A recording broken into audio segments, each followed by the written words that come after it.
नमस्कार, बाजार है चैनल में आपका स्वागत है। जब भी हम ऐसा कोई रास्ता खोजने जाते हैं जिसमें हम सेविंग अकाउंट यानी कि जिसमें हमको 3.5 से 4% का रिटर्न मिलता है और बैंक एफडी यानी कि लगभग जिसमें हमें 6 से 8% का रिटर्न मिलता है, इनसे कहीं कोई ऐसा रास्ता है जिसमें हमें इनसे ज़्यादा पैसा कमाने को मिले, इनसे ज़्यादा हमको रिटर्न एनुअली मिले, तो हम सुनते हैं म्यूचुअल फंड के विषय में। म्यूचुअल फंड थोड़े से बैंक एफडी और सेविंग अकाउंट से रिस्की होते हैं, लेकिन इनका रिटर्न भी लॉन्ग रन में ज़्यादा मिलता है और साथ ही ये इन्फ्लेशन को भी मात देते हैं। तो प्रश्न उठता है, आखिर म्यूचुअल फंड है क्या? तो म्यूचुअल फंड आपको मैं ऐसे समझाऊं कि म्यूचुअल मतलब आपसी या परस्पर और फंड मतलब पैसा, यानी कि आपका, मेरा और हमारे जैसे कई लोगों का इकट्ठा किया हुआ पैसा म्यूचुअल फंड कहलाता है। अब इसको मैं आसान भाषा में समझाने की कोशिश करूं तो कि जैसे मैं अगर आपसे पैसे लूं, यानी कि आपसे मैंने पैसा इकट्ठा किया, ऐसे ही आप जैसे 99 लोगों से और भी मैंने पैसा लिया, तो लगभग 100 लोगों से मैंने पैसा इकट्ठा कर लिया। तो ये जो आप सभी से मैंने पैसा इकट्ठा किया, ये फंड ही म्यूचुअल फंड कहलाएगा।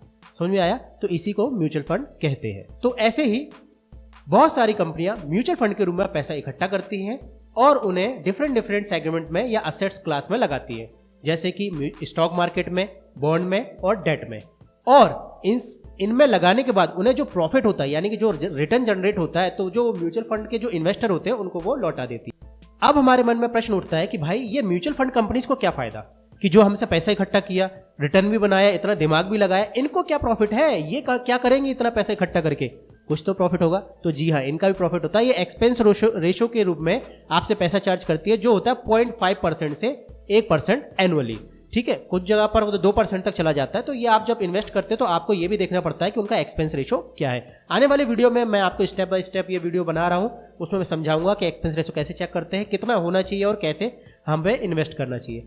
तो इसी एक्सपेंस रेशो के रूप में वो हमसे क्या करती है, पैसा चार्ज करती है। ठीक है, जो लगभग मैंने आपको बता दिया 0.5 से 1% के आसपास होता है। ठीक है, अब इसको आप ये समझिए कि मान लीजिए 100 रुपये का 1% 1 रुपया और 1 लाख का 1% 1000 रुपये। तो ये समझिए जो करोड़ रुपए का है, अरबों खरबों का है, वो उस पर जब उसका 1% अगर वो चार्ज करेंगे तो कितना होता है? बहुत पैसा होता है भाई, है ना। और AUM जब आप चेक करोगे ना, असेट अंडर मैनेजमेंट, तो अरबों खरबों में ही पैसा मिलेगा। यहाँ पर एक छोटा सा सवाल कि आपने किन किन म्यूचुअल फंड के विषय में सुन रखा है। आप उन सभी म्यूचुअल फंड्स के नेम मुझे कमेंट बॉक्स में लिखिए और आप भी पढ़िए कि दूसरे लोगों ने किन किन ने किस किस म्यूचुअल फंड के विषय में सुन रखा है, जिससे आपको और मुझे दोनों को पता चले कि इंडिया में सबसे ज़्यादा पॉपुलर म्यूचुअल फंड कौन कौन से हैं। म्यूचुअल फंड के विषय में अगर आप जानना चाहते हैं तो जुड़े रहिए मेरे चैनल से। चैनल को सब्सक्राइब कर लीजिए और वीडियो अगर पसंद है तो लाइक कीजिए, लाइक ठोकना मत भूलिएगा। और इंस्टाग्राम, फेसबुक, टेलीग्राम से अगर आप मुझसे जुड़ना चाहते हैं तो उन सब की लिंक डिस्क्रिप्शन बॉक्स में दी गई है। और अगर आप म्यूचुअल फंड या स्टॉक मार्केट के विषय में पढ़ना चाहते हैं तो bazaarhai.in पे वेबसाइट पर भी आप विजिट कर सकते हैं। ठीक है, तो इसी के साथ मिलते हैं नेक्स्ट वीडियो। तब तक टाटा, बाय बाय, सयोनारा।